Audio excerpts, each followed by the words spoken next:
good day to you. This is Todd. I am a regular dude walking in the Word. Hey, I want to thank you for joining me because it is Sunday. And every Sunday we look at the book of Psalms. And today we're going to be looking at Psalm 60. Psalm 60, I say this like with almost every other psalm, it is a very interesting psalm. I've entitled this today, The Comeback King. Okay, back when I used to play soccer, and you can do that with about any sport, you would be losing, and at halftime you'd be like down, 4-1 or 4-0 or something like that. And your coach would give you a pep talk, and then he'd switch some players out, and you'd be like, oh yeah, you put the good guys in now. And did that, and at the end of the game, we had won 8-4, whatever, like that. And so it was a big comeback because he had put the real good players in at that time. Well, this psalm is like that too. David is talking about a time that he goes through defeat, but he knows God is going to bring him through, and he says, God, you have said this. And so there's specific things in this psalm that God has said, and it's kind of funny when you look at what those things are, the way God has described the enemies and what he's going to do to them. And so you have to get the picture. It's a big comeback. So for the application for us today is, we can look at things and know that tough times are coming, but in the end, we know God is going to take care of us. It might not be until, we're in heaven, but God will take care of us. So this is taken from Psalm 60, and I'm going to read the whole psalm because that's what I do, is read the whole psalm. And this Psalm 60, the heading for this, and this is not inspired like the verses are, but it says, for the director of music to the tune of the Lily of the Covenant, a miktam of David, for teaching when he fought Aram Nahashon and Aram Zobar, and when Joab returned and struck down the 12,000 Edomites in the Valley of Salt. Okay, so a lot of times I'll look at that and I'll go back into 1st and 2nd Samuel and look and see where this occurred. Well, you go back there and you can't find this particular thing, okay?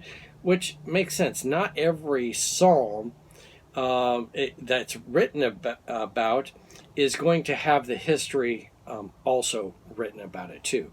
Okay, otherwise if you had all the history of David written down, it'd take up like several books, this size, to fill up all that history. So the history in the Bible is what God ordained, and that history really is the most important stuff that relates to the redemption story of Jesus. Okay, so the Bible, itself points to Jesus. So I couldn't find where this happened in history, but I'm assured it did happen in history because we don't have all the history of David written down.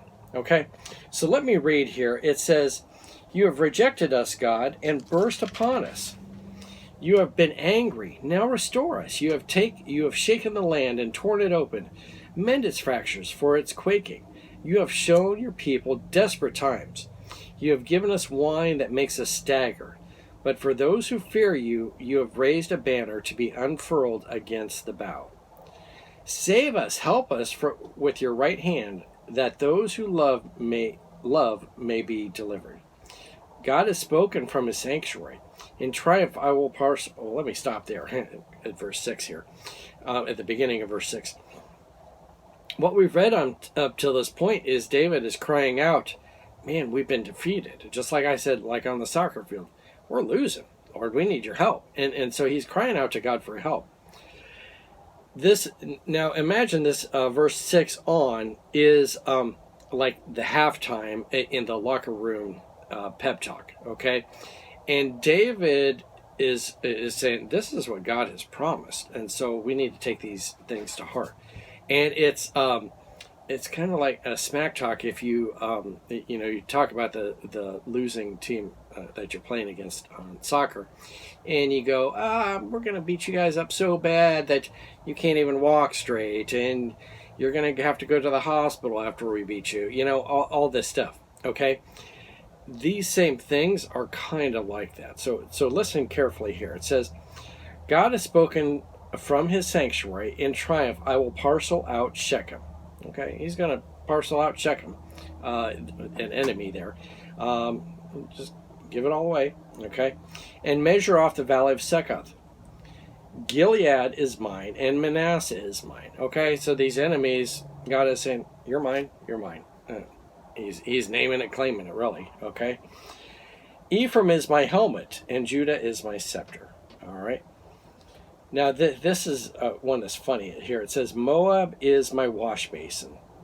On Edom I toss my sandal. Over Philistia I shout in triumph. Okay, these three here were enemies that were always just harassing Israel and Judah. So the first one, Moab, was an enemy there. And he says, it's my wash basin. I just use it to wash my feet. Okay, God is saying here. And Edom, I toss my sandal. Okay, I'm going to toss my nasty shoes on over there. All right. And then Philistia, which is where the Philistines are from, I shout in triumph. Okay, so all three of those enemies, because, you know, the way he describes it here is like the same way we would say, man, I'm going to beat you up so bad that you're going to be hospitalized for a year because of that, you know. Verse 9, who will bring me to a fortified city? Who will lead me to Edom? It is not you, God, who have now rejected us and no longer go out with our armies. All right. He knows here that we can't do it on our own. It's only God that can do this. Verse 11, give us aid against the enemy, for human help is worthless. This verse here is tied in with what I'm going to say at the end, a New Testament verse here. Verse 11, let me read that again. Give us aid against the enemy, for human help is worthless. It says it right there. Verse 12, with God we will gain the victory, and he will trample down our enemies. Okay? I conclude with the Romans 15:18. It says, I will not venture to speak of anything except what Christ has accomplished through me.